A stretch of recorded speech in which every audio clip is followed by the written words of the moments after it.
Hello friends வணக்கம். இன்னைக்கு cauliflower chilli எப்படி செய்கிறதுன்னு பார்க்கலாம்.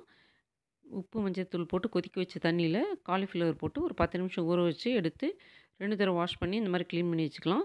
1/4 கப்பு கடலை மாவு, அதே கப்பில் 1/4 பாகம் அரிசி மாவு. எந்த கப்பில் கடலை மாவு எடுத்திங்கனாலும் 1 கப்பு கடலை மாவு, 1/4 பாகம் அரிசி மாவு.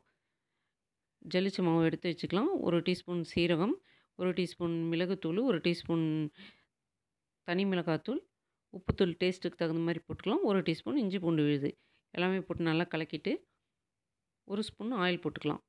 நல்லா பெசரி விட்டுக்கலாம். இப்போ நம்ம க்ளீன் பண்ணி வச்சுருக்க காலிஃப்ளவர்லாம் எடுத்து போட்டுக்கலாம். ஆல்ரெடி காலிஃப்ளவரில் தண்ணி இருக்கும். தண்ணி ஊற்றணும்னு அவசியம் இல்லை.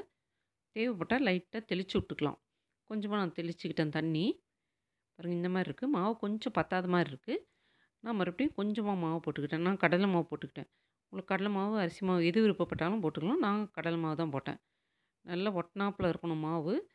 அதிகமாகவும் இருக்கக்கூடாது, கம்மியாகவும் இருக்கக்கூடாது. கம்மியாக இருந்தாக்க ரொம்ப காயாகவே இருக்கும், ஆயில் அதிகமாக இழுத்துரும். ரொம்ப அதிகமாக இருந்தால் நம்மளுக்கு பஜ்ஜி மாதிரி ஆகிடும். இந்த மாதிரி சில்லி மாதிரி வேணும்னா கரெக்டாக ஒட்டினாப்பில் இருக்கணும். அப்போ தான் டேஸ்ட்டு நல்லாயிருக்கும், நல்லா கிறிஸ்பியாக வரும்.